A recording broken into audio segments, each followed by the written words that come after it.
Hello everyone and welcome back to my channel. Today we will be working on the basic knit stitch. How exciting.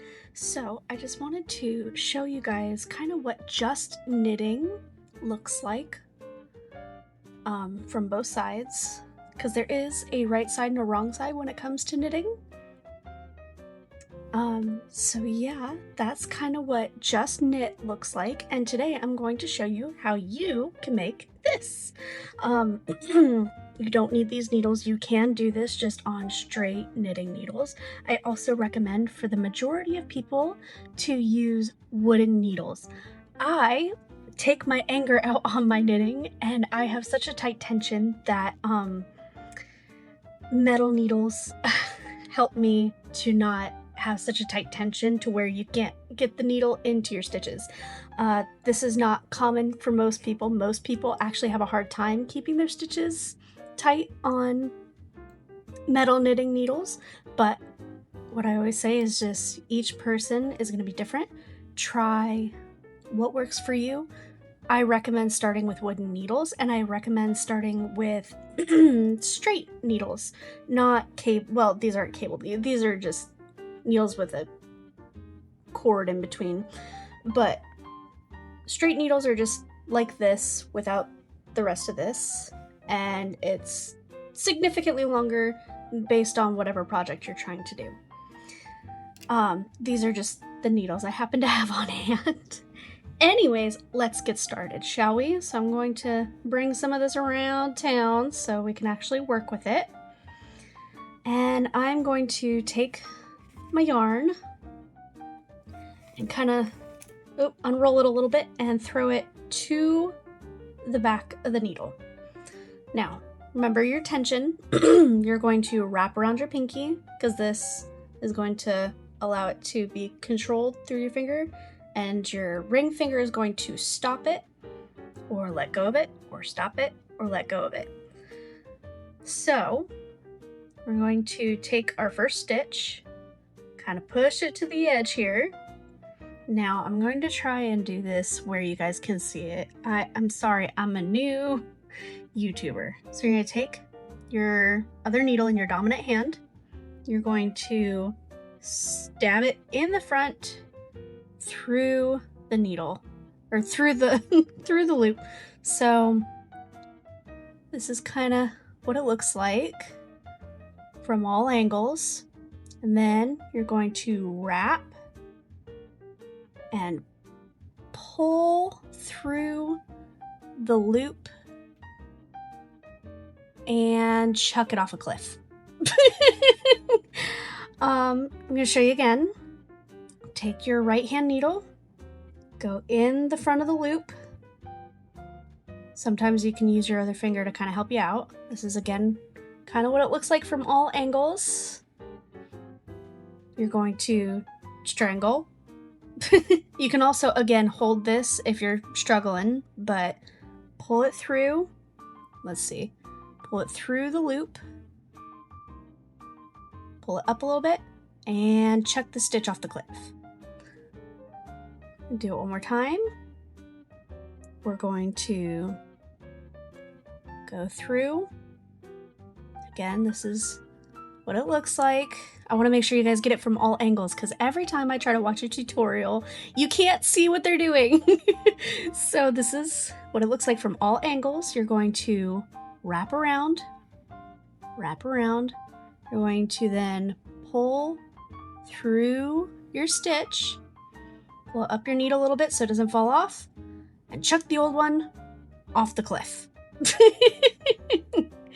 And there you go. You are knitting. I'm going to do it a little bit faster. You guys try and keep up. You got it. You're going to go in the loop, back around, strangle it, pull it through, throw it off a cliff. Push up the next one, through the loop, through the loop, strangle it, pull it through the loop, chuck it off the cliff. You don't have to call it that. It's just funny, and it's a good way to relieve stress. Just stab it, strangle it, chuck it off a cliff. I got this idea from someone on TikTok, and it's just in my head every time I knit and crochet. Now, here's the thing. You're going to have to remember to move your stitches, otherwise it gets a little too tight and then you're struggling to get into your stitches. So always remember to move your stitches along so you're not pulling it like this. And just stab it, strangle it, through the loop, throw it off the cliff. And then eventually you start getting into a rhythm of just stabbing, strangling, throwing off the cliff, stabbing, strangling, pulling off the cliff. And every once in a while, make sure that you're doing good, have all your stitches in line. It's looking pretty darn good. Now, something to remember when you're knitting off of your casting stitch, okay? Actually, please hold. I will be right back. Okay, bear with me. We're gonna pretend that this project is on the cable, okay? So we are going to act like we are starting a brand new project.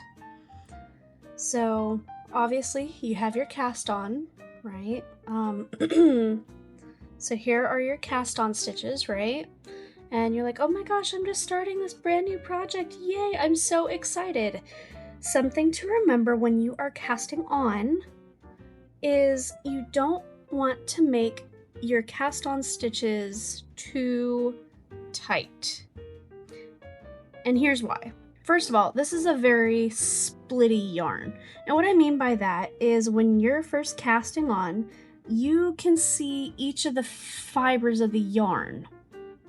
So this is one stitch.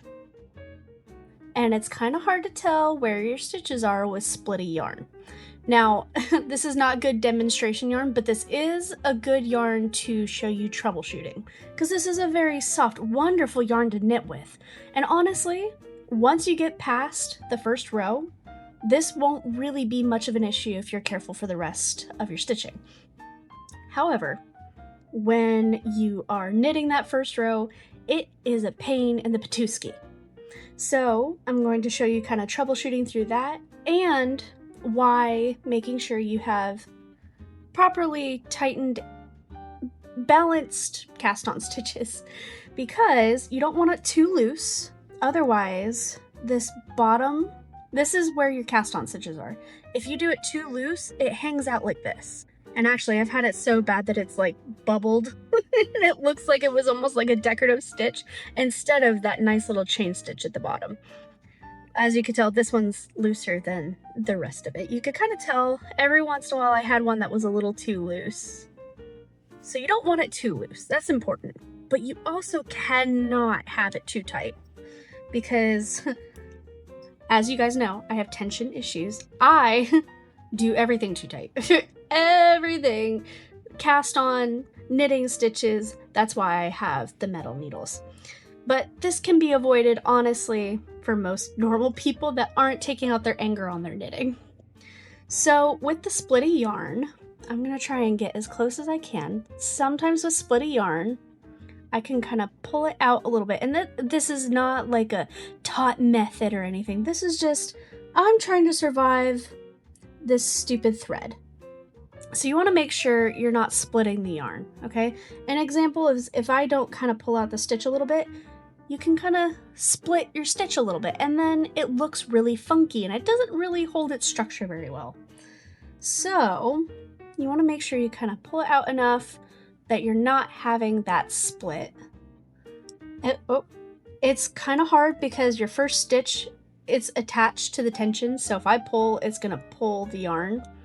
And that's just because it's a slip stitch and that's your first stitch. It gets better immediately after this. So, kind of holding everything in place, I'm going to, sorry, to make sure I can see, I'm going to hold it in place while I'm pulling it through the loop. That way, I'm making sure it doesn't get too tight or too loose. And we're going to throw it off the cliff. Then, again, because it's so splitty, sometimes you just have to pull the stitch up just a little bit, hold it in place, and then get your needle in there, just like that. Pull it through, and throw it off the cliff. You have to go a little bit slower for your first row. It's just a fact. Even if you have the most perfectly tensioned cast on stitches in the world and not splitty thread, the first row always just sucks, no matter what. Same with crocheting. Compared to the rest of the project, the first row is always the worst. Okay, see, I just did it. I just split the yarn. So we're gonna, oops, it's okay. If you don't pull your yarn, you can put it back on. That's why it's important to slide your stitches down your needle, because they can just, whoops, just very, very, very carefully put it back on how it fell off. Now, let's go back in. Pull that stitch, make sure you can kind of see daylight, hold it in place, put your needle through, and knit like normal. Now, this could just be a uniquely me problem, but if you're out there and you're also struggling, it's okay. It's normal. So, yeah, this is a very splitty yarn. Not all yarn is like this. Actually, a lot of yarn isn't like this. It's just this yarn. Look, you can see every single thread. So you just have to make sure when you're doing it, it's not that bad. And you can see the difference. Like, see how this is, oops, hold on. Let me see if I can show you kind of the difference. Can you see? No? Oh, here we go. Okay. See how this is rounded and twisted and this is flat and you can see each of the, nope. Okay.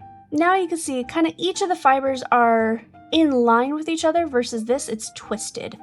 So when it's twisted, it's going to be significantly easier to knit. You're not going to have as many issues with the splittiness. It's a lot easier, as you guys saw when I was knitting earlier.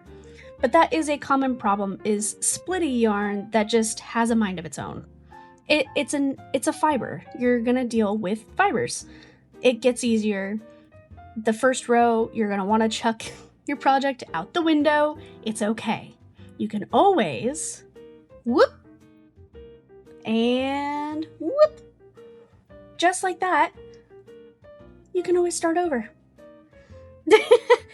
I am not quite as much as my grandmother, but my grandmother is famously known for tearing apart her projects. Like, she'll be almost done. I kid you not, almost done with an entire sweater. She'll find something that she doesn't like let's say this is a whole sweater, right? She'll find something like right here. She will rip apart the entire thing. She's actually cut projects apart. The whole thing about crafting is it never has to be perfect. And the important thing is you can always start over. And the more you do this, the more you learn, the better you will become. It's going to be hard, unless you're like a prodigy. I had a really, really hard time learning knitting.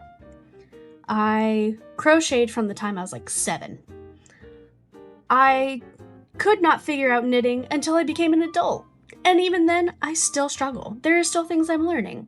So if you have any questions, if you have any comments, if you are confused about anything I showed you today, please, please, please comment down below. And the next video will be about purling.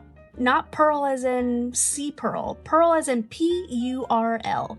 Purl.